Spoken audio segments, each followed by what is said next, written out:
Assalamu Walaikum. In this video, how to move anchor point in Photoshop.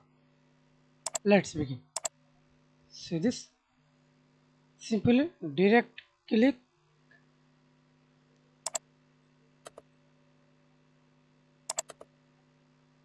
See this path selection tool and path selection tool.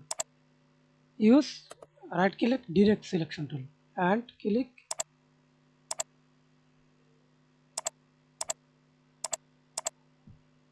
and move path.